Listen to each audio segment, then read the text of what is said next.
Good morning and welcome to the Four Pillars of Self Mastery. This week and next, I'll be going through levers and drivers that we can use in the four pillars to accelerate our own transformation. And I use transformation as a broad term. It could be coming out of a hole, it could be going up to your loftiest dreams, it could be just getting back on track, or it could be you're going through a pivot and getting to the other side of that. It's all similar, but the word transformation is the distinction is that it's not incremental. We are making a major shift, the kind of shift that scares you, the kind of shift that screams threats.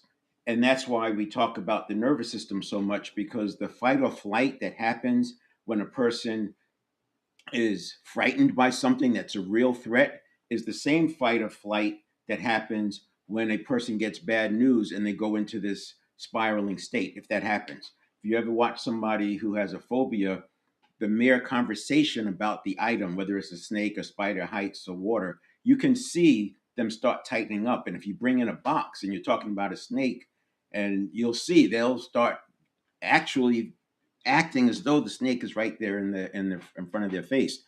And this is all imaginary. I don't want to say imaginary. This is all from internal. There is no snake. There's a perception that there's a snake, and so the action is happening the same way. Now, most literature, and this backdrop is dynamic leadership. We're not talking about mental health. This is about owners and leaders finding access to new tools and resources for high performance. In that space, what I'm doing is focusing on prevention. So it's almost like emotional intelligence 3.0, because emotional intelligence is great. Everything in there is spot on. The idea of it's more than intelligence that indicates or predicts success 100%. But when emotional intelligence was created or published or established, developed, it was, I want to say 1995. I first started becoming aware of it in early 2000s, but didn't lean in until almost 2008 or 9.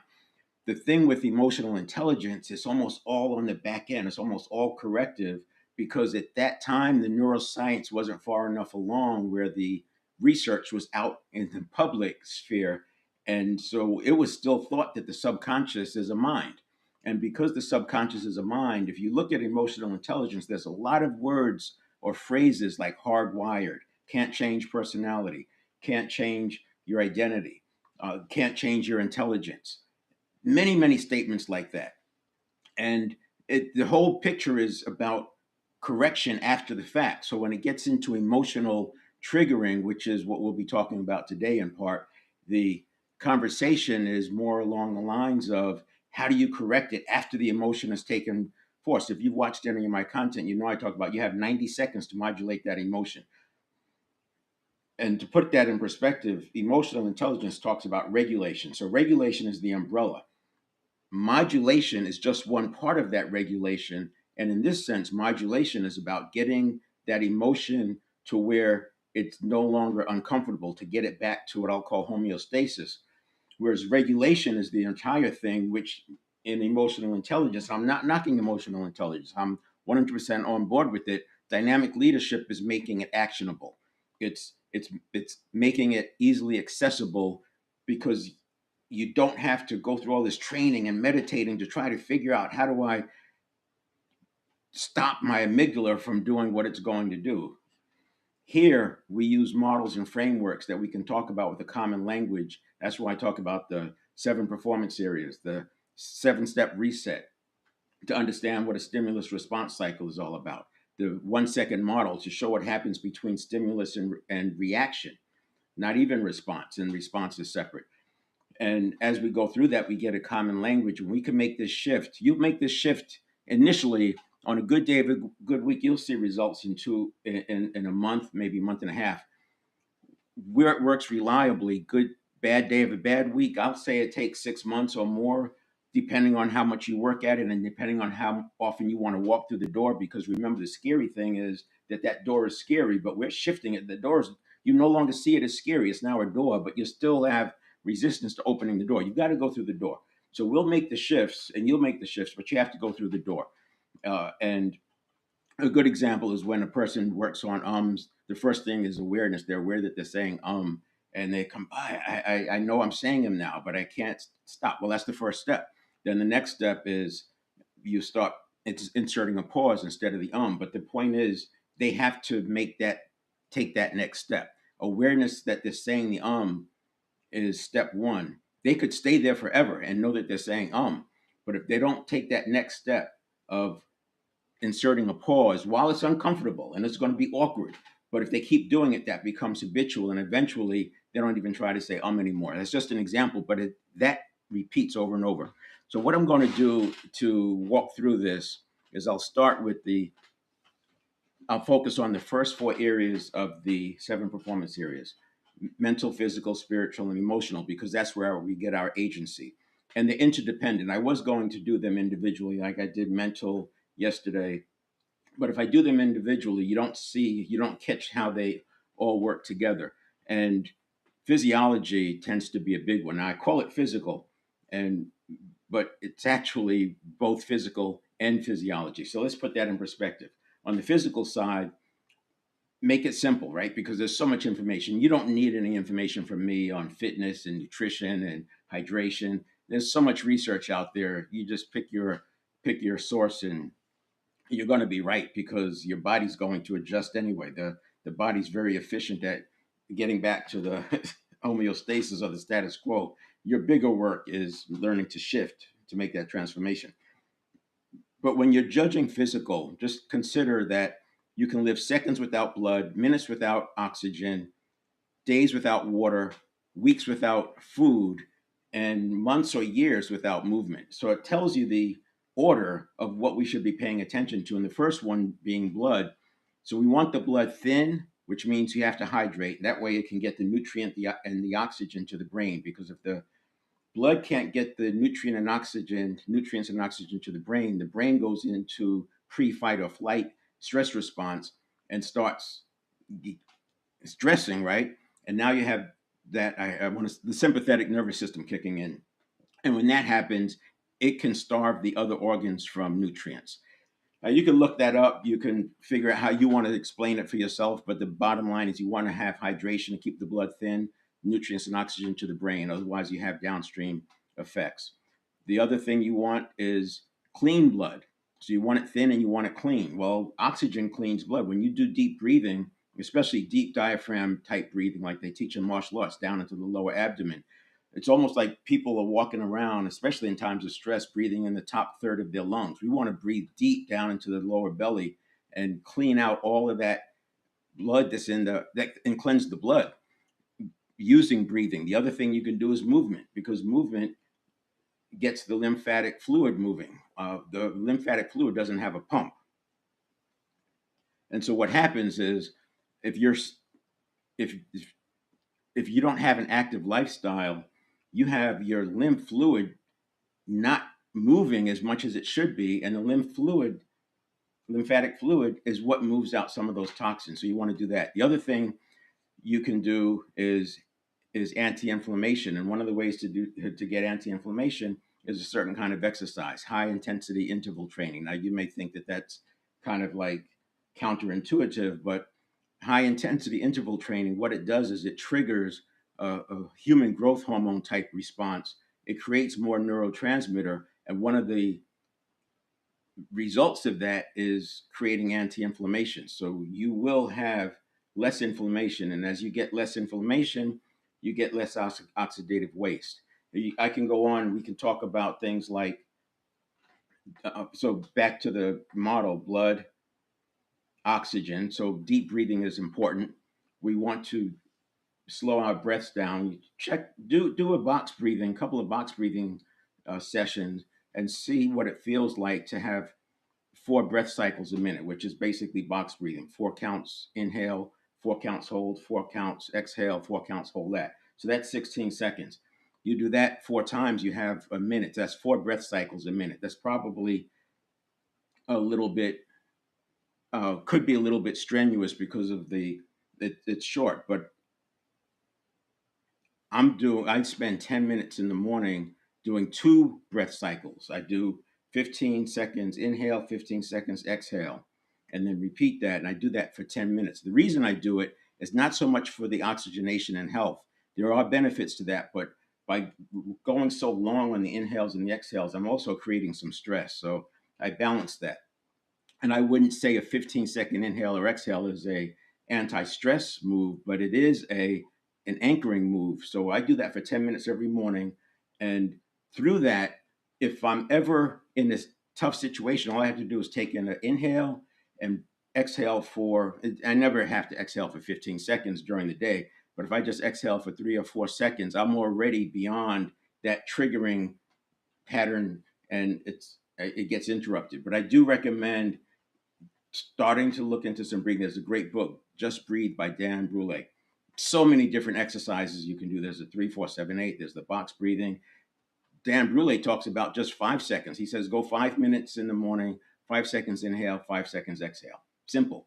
And you can work. That's where I started, and I worked my way to 15. I could go to 20, but as I said, it increases stress, and I'm not doing it for oxygenation. Anyway, do something for breathing. I don't want to tell you how to run your life, but if nothing else, start with box breathing. I really like box breathing while walking because you're walking and that's your count 1, 2, 3, 4 on your steps. And so you just inhale for 4 steps, hold for 4 steps, exhale for 4 steps, hold that for 4 steps, inhale for 4 steps. And you could go to 6 steps if you want, or 5 steps. But if you walk for a half hour doing that, you will find that not only do you calm down, you're anchoring a reset. You're anchoring yourself to where you can automatically reset to that. So that's the breathing side. And then food, you know, food is interesting because there's so many different stories. I think I would say, being a baby boomer, that there's definitely shifts in what worked for me from a nutrient or eating standpoint in my 40s and then my 50s and then my 60s and then my 70s. And one of the things that I really like, I'm not saying this as a strategy. I'm saying for me though, for me, I really like the idea of reducing the carb intake down to less than 30 grams a day. That seems to be the one thing that makes a lot of sense, and that forces more protein and it forces more fats, and I'm doing that too, just to keep the blood sugar in check, because I do have diabetes in my family, and so that way I'm doing some prevention. So now we got the blood, we got the oxygen, and then the water is the hydration.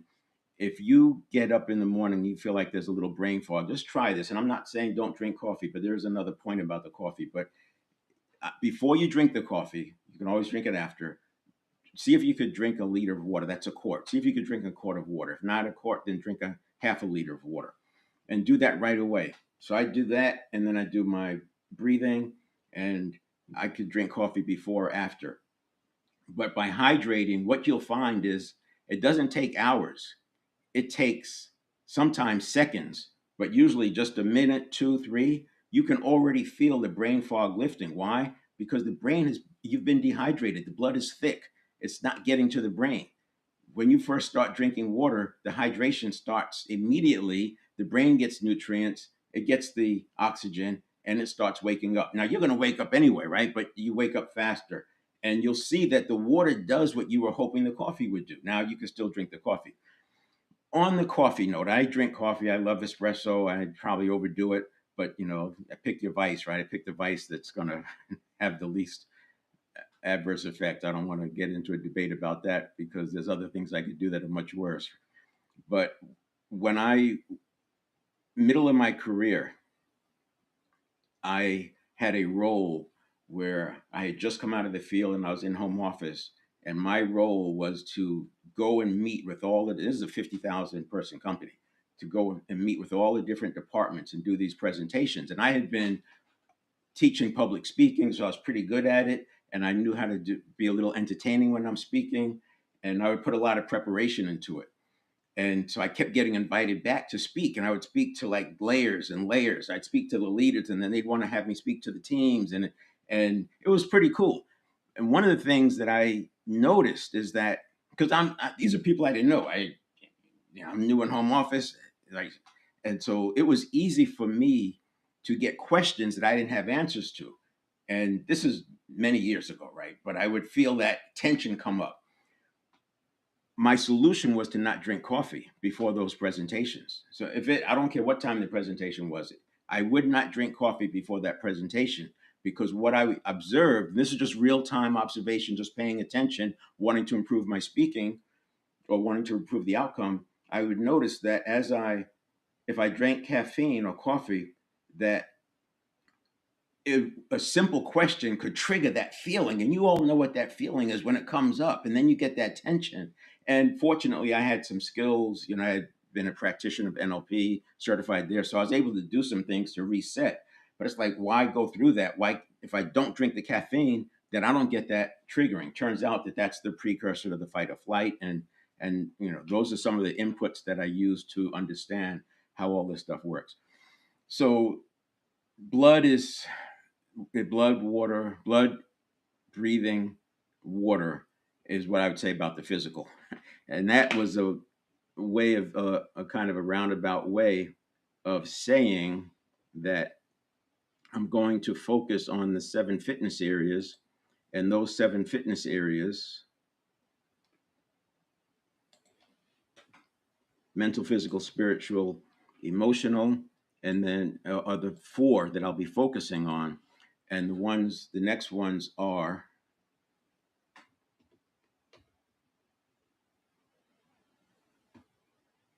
where to go, where to go.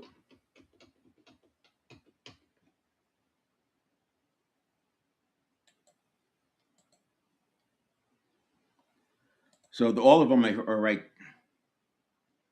What's going on?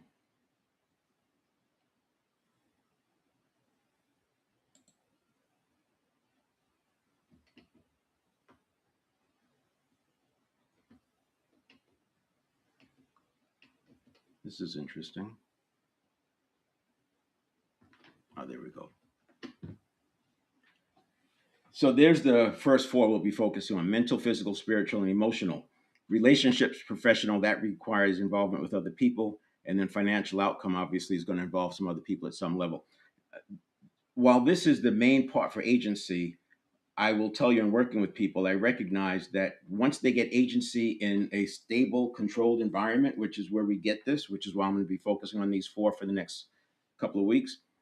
Once we introduce this, especially if they're going after a quest that's difficult or scary, this can trigger things from the past. That's why I put in that 4th pillar of forgiveness, to make sure you forgive yourself and forgive others, so there's less buttons that are available to be pushed. But we're going to focus just on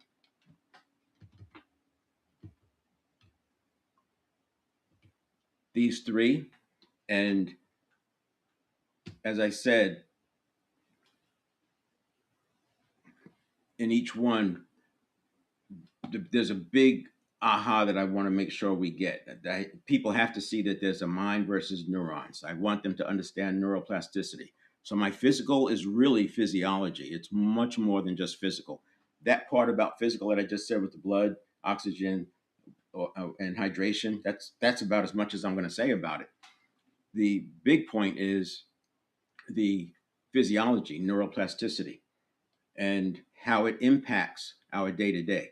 Then consciousness would be the spiritual. This is awareness of awareness. It's not about the spiritual realm. And then we have self regulation, which includes the modulation. So remember, the modulation is inside the regulation. Modulation is a smaller part. And when you modulate, you don't have to regulate because the part is already done. If you don't modulate, now the emotion is like a uh, neurobiological event, and it's going to take more work.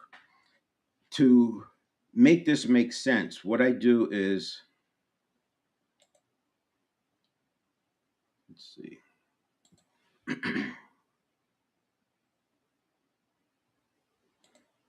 we'll go we'll look at where I start. I always like to start with purpose. What is the person's purpose? Now, a couple of days ago, I talked about a few questions. What would you do if you knew you couldn't fail, right? We want to come out with a purpose.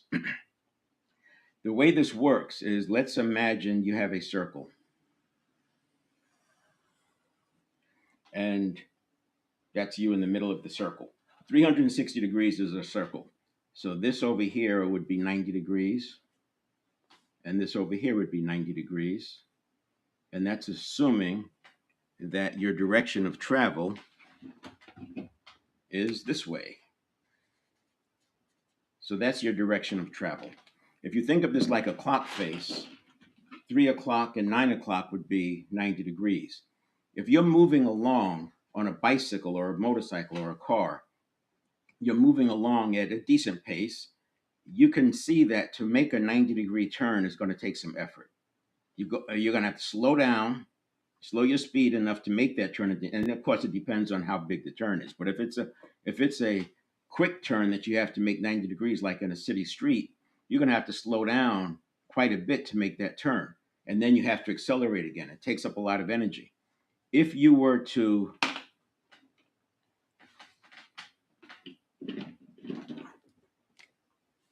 go a little bit less, like a 60-degree turn, you can see that's going to take a little bit less energy to slow down and then start up again. And then if you do a 30-degree turn,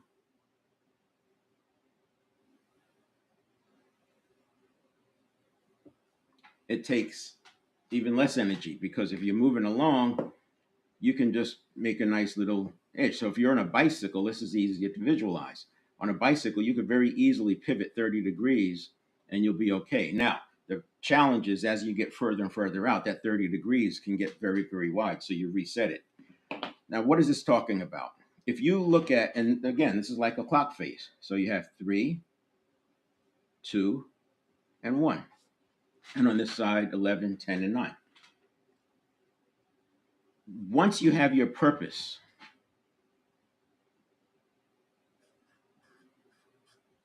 and you allow yourself that from wherever you are, like I said, you reset it. So when you're here, you're going to reset it. And what is this reset?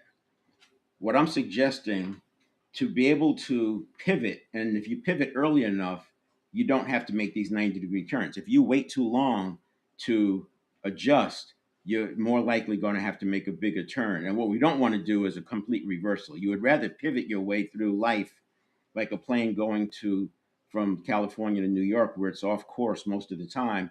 You'd rather pivot your way through life rather than go, go, go, and then make these major, major shifts. So you want to get good at pivoting, and these are more incremental, whereas this becomes more transformational. So you have to learn how to do transformation, but that enables you to do pivots easily. So what are these two lines? Well, one way to think about it is, if I put passion on this side and purpose on this side, I now have a set of parameters. And as long as I'm inside these parameters, I'm still directionally good with my purpose. And I would say that while passion is important, it's not enough. Passion is not enough to go through the tough times. Passion is not enough to go through the valleys. You want to have purpose, and purpose will get you through. See, people won't crawl over broken glass for their passion, but they'll crawl over broken glass for their purpose. So you want to have both. And I would say, I would recommend, because I've done it both ways, I would recommend having your purpose, and you're never going to lock it in exactly, but get directional. Lock in on your purpose, and you can refine it as you go, and find your passion within the purpose. I spent years trying to focus on my passion and find the purpose within that. It just makes it a lot harder. And by the way I have this drawn, it's actually your pivot is all the way across. I don't mean to say you're only going to, purpose is only on one side and passion is on the other. The whole thing, these are just boundaries. You're going to pivot between your passion and your purpose. So what does that mean? That means all of this, for the most part,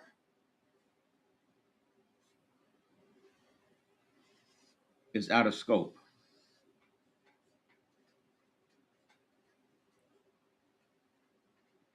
The reason this is important is because if you look at your day and you think about how you prioritize, unless you've done some training, thought through this, you've seen some models, maybe read 7 Habits of Highly Effective People, it's very easy for people to get tripped up and respond to urgency and think it's important. If the phone rings, you don't know whether or not it's important until you look at who's calling, and you still don't know if it's important until you pick it up. If you're a parent, you know the feeling, right? One of your children call you at a time that's not usual, and your heart may do a little bump, right? Because, okay, what is this about? You don't know. And if you're like most parents, most of the time it's okay, but still you still get that little. So we want to make sure that we're separating the two. Now I'm kind of getting into where I'm going with this, and it's about managing the habit patterns that come up. So before I go into that, we're going to take a look at, I like using two axis tension diagrams. So on this side, we'll have impact, and on this side, we'll have urgency.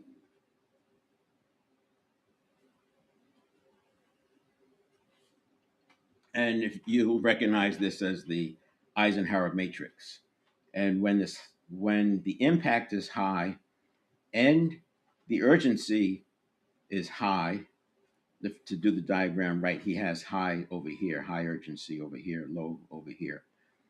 Then this quadrant he calls it quadrant one because it's urgent and high impact. This would be quadrant two, low urgency but high impact. And then you have uh, three and four. Of three and four. So three is high urgency but low impact, and four would be low urgency and low impact. And it's actually not impact, it's importance.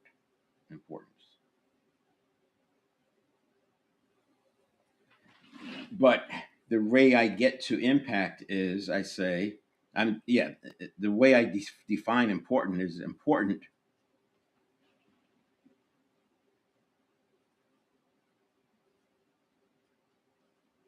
What I'm going to do is look at what is the adverse impact.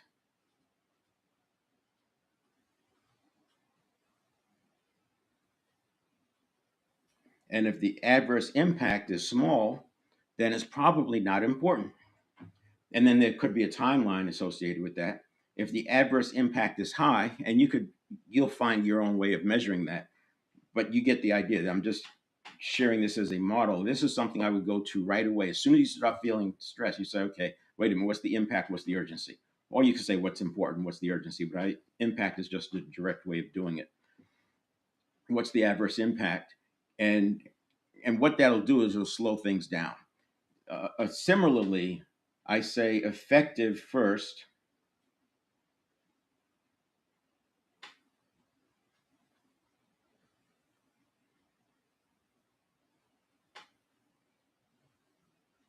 then efficient.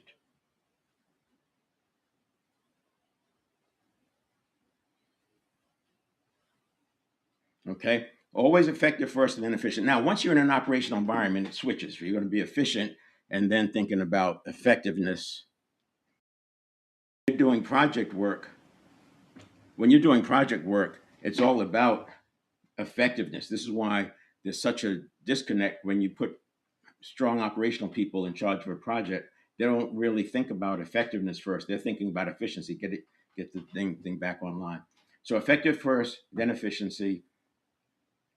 Important is adverse impact. And you, by doing this matrix right away in your mind, you can start getting some space between stimuli and how you're feeling.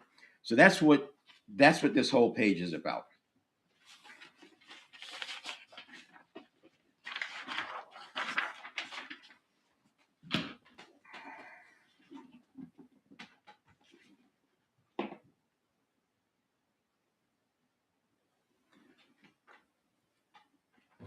Once you have your purpose,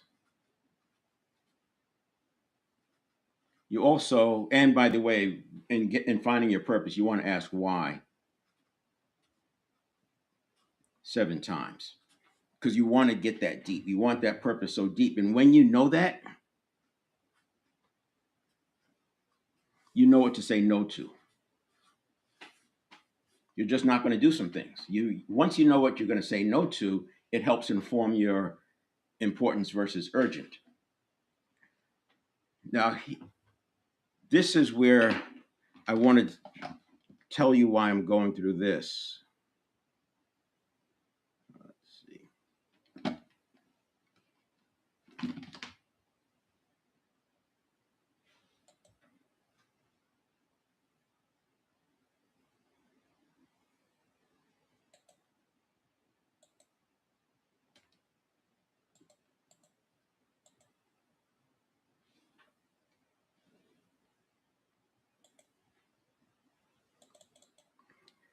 And this is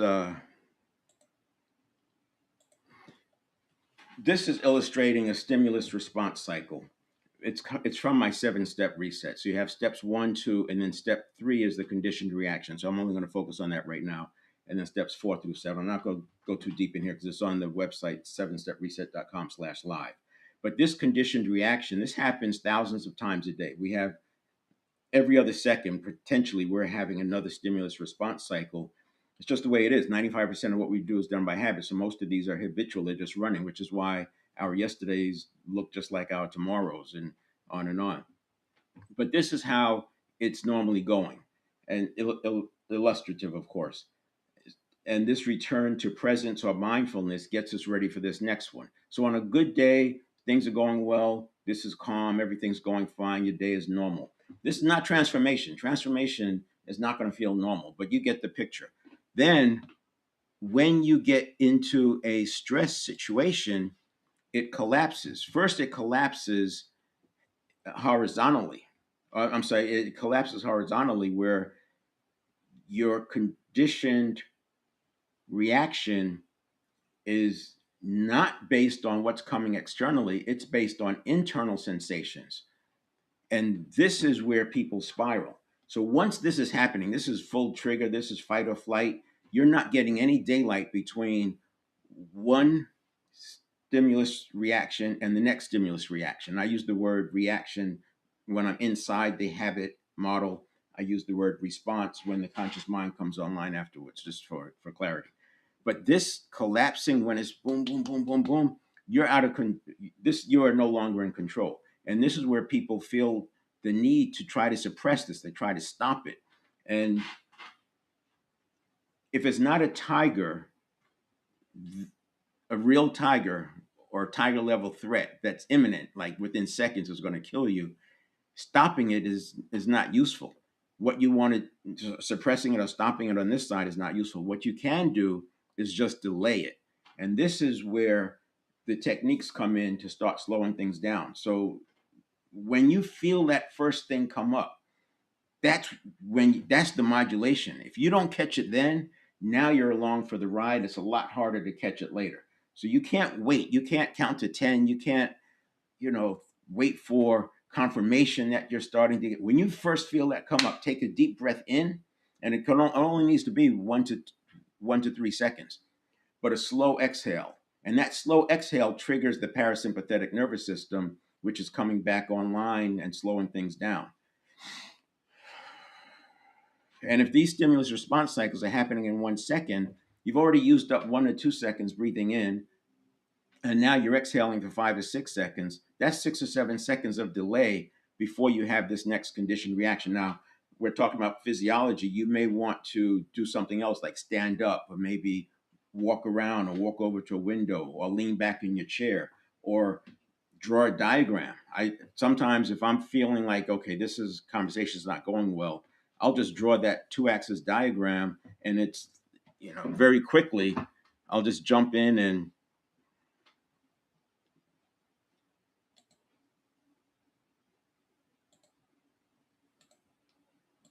very quickly I'll just jump in and do what is it? What were we talking about? We're talking about results, and we're talking about how you get those results.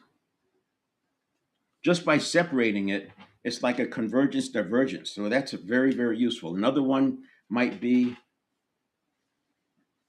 profit, revenue,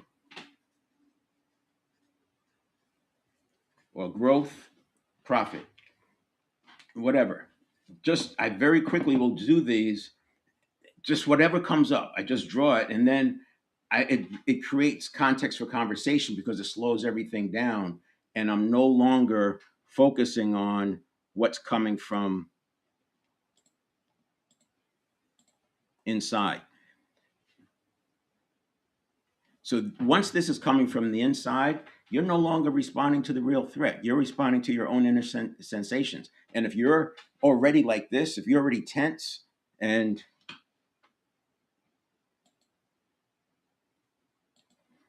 if you're already like this, you're already tense, your breathing is shallow, your jaw is clenched, you can see that your internal sensations are still fight or flight.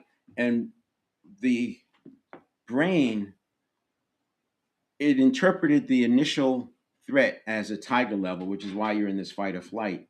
And then it's looking for the tiger. And when it doesn't find a tiger, it doesn't stop there. It's assuming there's some threat. And you've seen people justify their actions, but it's looking for a threat. And what it's finding is you're tensed up, you're shallow breathing, your jaw is clenched, you're looking left and right, you're narrowing your field of focus. All of these things are telling it, yes, the threat is still present. The threat is still present. Where is it? And while it's looking, it's just it's just cycling through. This is what happens when a person is fighting against themselves. They engage their willpower, and then the I don't want power comes up, and they start fighting against, and it's all internal. There is no external threat. They're just fighting against themselves. So let's look at this as how it actually looks in the 1 second model.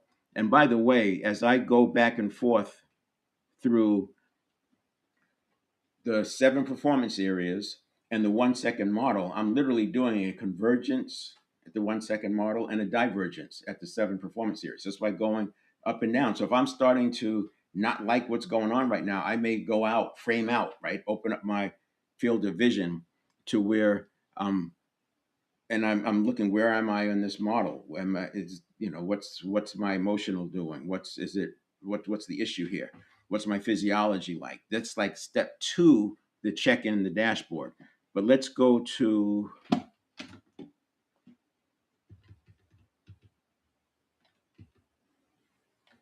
this slide right here. So this is the 1 second model. Then it's roughly, usually it's like less than a second, but it sounds better to just say 1 second model. There's a pre-listening part before the stimulus. The stimulus happens here. There's a pre-listening. Then there's initial detection, a rapid appraisal, reaction, formation, and then you have the pre-conscious surfacing. So this line right here, this space, that's where the network of neurons begins to hand off to the conscious mind.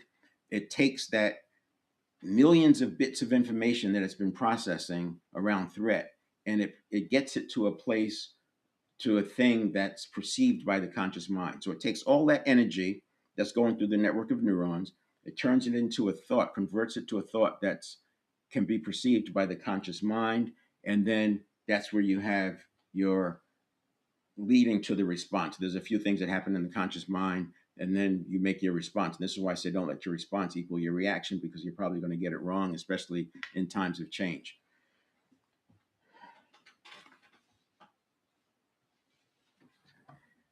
When I started looking at cognitive biases, because that was the first area I looked at to gain prevention, and I had 3 dozen cognitive biases that were often it had an adverse impact on high performance environments.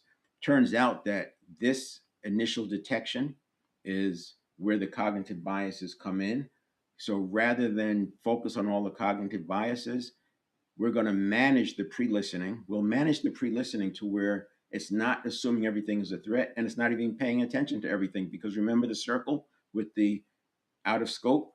Some things are just out of scope. And so we're going to program the subconscious or the network of neurons that stuff is out of scope. Yeah, you'll notice it, you'll pay attention to it, but you're not passing it along. And those cognitive biases, you're not going to be able to stop them. But what we do over here is after the preconscious surfacing and the conscious mind comes online, what we're going to do there is discount this reaction until we get more information rather than letting the reaction just come straight across full strength and turn into a response. Because again, we're not fighting a tiger, we're dealing with an email. So we don't need a full strength, full on reaction into our response. We're going to discount it and see what's going on first. We're going to spend some time circling. And when I say spend time, I'm talking about a half second.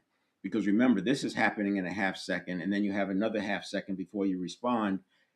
A half second, you're going to process enough information, especially as you program the network of neurons, et cetera. So now we are in a place where we are getting back in control. When this doesn't happen, you get this. This is what I was saying, it collapses. So if this is normal times, then what happens when it collapses, you can see the conscious side starts to collapse.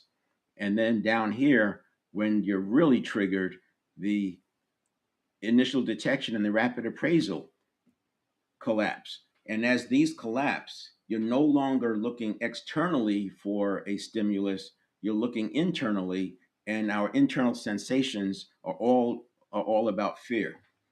Now I'm just going to come out of this for a moment.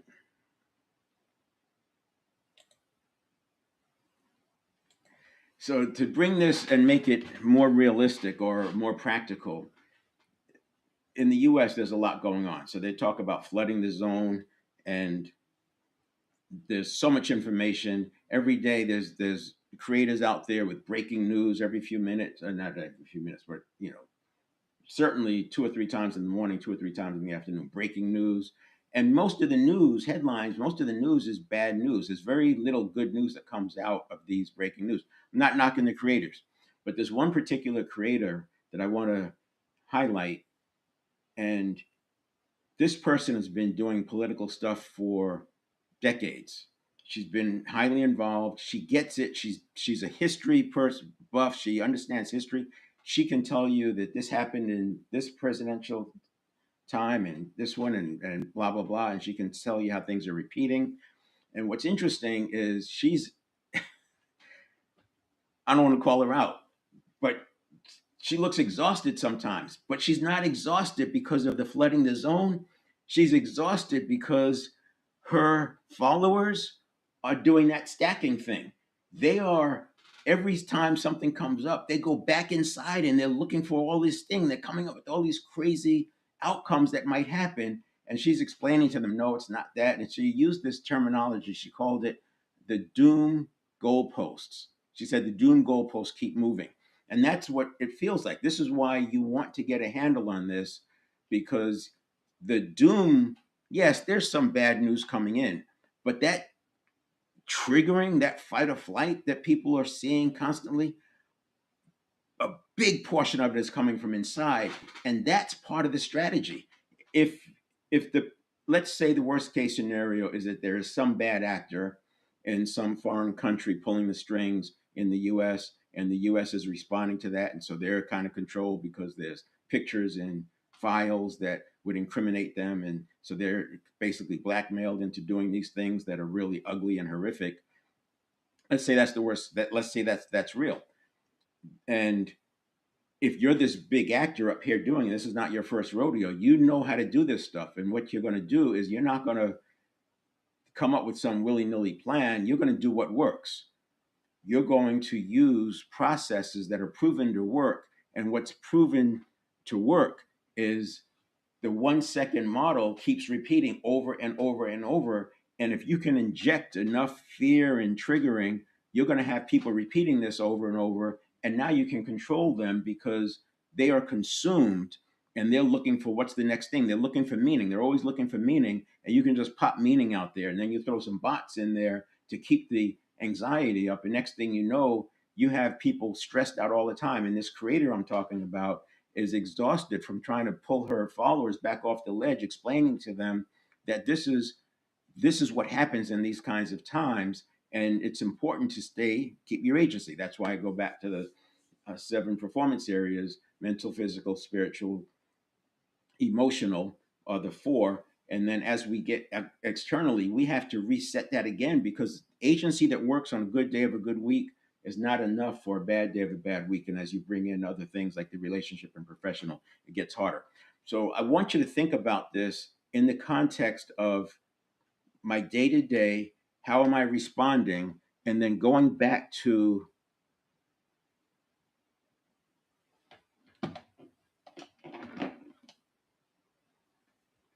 this picture,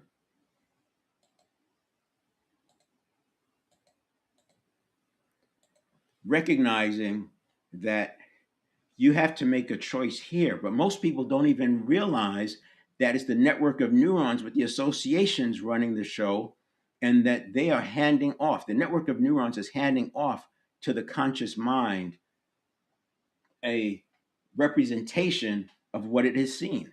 And as adults, it's pretty hard for us to go back. It's pretty hard for us to go back and change this. This is happening at rocket speed, and over here much slower. And by the time you do anything, it's already off and running, and it's recruiting, so to speak, other neural pathways, which is why you get this spiraling effect. It's like, this is really scary. Come on, help me find the danger. Help me find the threat. And you're bringing others on, and I say all you have to do. It is simply that easy. Get up, do something physiological, because if you do something physiological, especially something that moves your awareness out, because as you're doing this, you're converging and your options are being reduced. And what you want to do is push that out, literally, like look out, look around. And one of the easiest ways to do it is go to a window if you can and look out the window. And it's huge, everything's out there, right? You just look around, and it only takes seconds because this is processing so fast. It's processing at 11 million bits per second. When you go to the window and you look outside and 2 or 3 seconds pass, that's a lot of information that's been processed. And the subconscious is now like, where's the threat? There's not a threat. It slows it down. That's the step 2 of the 7-step reset, is to return to presence and be ready so that your pre-listening is appropriate. We don't want to be pre-listening for every single thing. We want to be pre-listening for what's important to us. And the second thing you can do, especially in times of flooding the zone, is discount what's coming from this reaction. You can discount it over here in the conscious mind. When I say discount, yeah, it's only a 20% wait until I understand. Remember, it's urgent. The network of neurons is focused on urgency and efficiency. And so that's going to feel like it's important. That's why I do the diagrams. Just draw the diagram: effectiveness and efficiency. What do these look like? And you're not going to go like all the way to the end on efficiency or all the way to the end on effectiveness. That's why I like the 2-axis model, because it's a give and take and push and pull. And what those models do is they show that there's a tension there and you have to balance both. So that's a making it more practical using the 7 performance areas. And if I look at it from the 7 performance areas lens, here's what I see.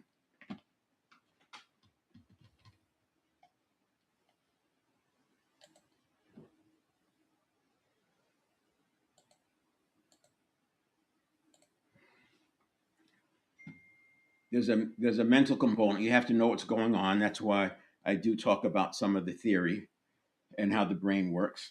So you have to know what's going on so you can pinpoint it.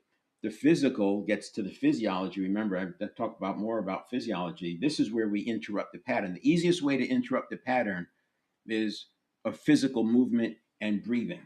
A shallow inhale and a long exhale. Another thing you can do is walk through a doorway, because as soon as you walk through a doorway, the network of neurons is looking around to see what's going on, what changed, what's threats. It takes you off that other one because it couldn't find the threat anyway. So what you're going to do is give it a new place to look, and now that moment that you get is giving you an opportunity to walk through the door of peace. And you walking through the door looks like dropping your shoulders. It looks like, so, yeah, it looks like dropping your shoulders, unclenching your jaw, smiling, looking up and looking around, looking wider, breathing slower, slowing down your breathing, put a smile on your face. That's walking through the door. Interrupting the pattern is step 1, and you can do that if you catch it early. And I'm talking about in a second. As soon as you feel it come up, you look around, drop your shoulders, take a breath, smile, and that's walking through the door. And then you have to focus on what's really important. That's where you go back to your purpose and your passion. What's really important now, and start looking at that. Now, this is not a hack. It's not a quick one, two, three, and I would do it. It's, you have to train yourself. It's a habit that you're going through in order to get there. You have to train yourself, and that's going through the door. But the training can be done in weeks. It's not months, but you have to do it. It's just like when you're conditioning a dog to do a certain thing or a pet to do a certain thing. It takes some repetition, but then they get it. And that's what you're going to do. You're going to do some repetition and it'll come. Tomorrow, I'll talk about a major, and all of this is prevention. Why is it prevention? Because we're catching it so early. If you don't catch it early, the emotional part spirals out and you end up with a neurobiological event, and you have the heart racing and all this stuff. You get the adrenaline, you get the cortisol going through your body, and the constant threat assessment. And this could have been avoided if you could catch the emotion shift in the first 90 seconds. That's emotional modulation. We'll get into that probably next week. The spiritual part of it is the awareness of awareness. You want to be aware. But it's not just being aware. You have to be aware that, okay, I'm relaxed. I see what's going on. But then I you have to be aware, am I doing the next step? Am I walking through the door, the proverbial door of am I doing the thing? Am I taking my attention off of that? Sometimes people, they can modulate their emotion, they do the physiology thing and they change. And then instead of what I say, going through the door or doing the action, they keep looking for the threat. They go back and say, yeah, but what about this? And they're focusing on the threat and it brings the whole thing up again. You have to move on. Remember the picture that we made of out of scope. That's why I spent the time on this diagram in the beginning, because this is out of scope. Now, it doesn't mean you're going to ignore it completely, but it's not important. It has a low importance.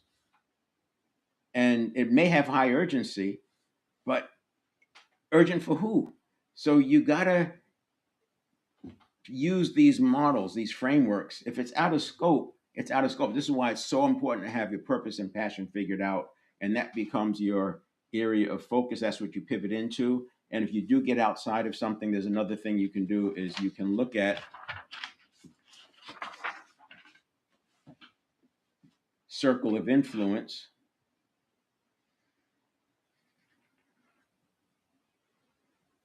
versus circle of concern.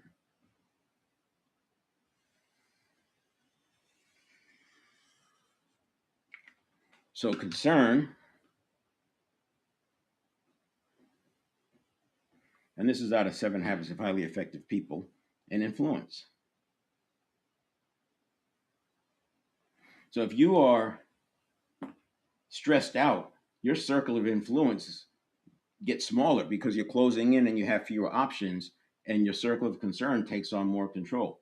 When you're staying in agency and showing up with presence, your circle of influence gets larger and larger because you're always focusing on what you can do.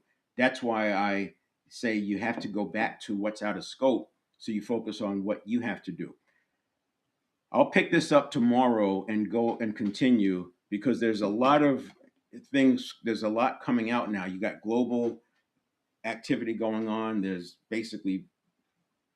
5 wars according to Ray Dalio and his Changing World Order: capital wars, technology wars, trade wars, geopolitical wars, and then military wars. And we have at least 4 out of the 5 going on, depending on what country you're in. So it's naturally a lot of turmoil going on. But what you can do, and all you can do, is enough. But you have to be focused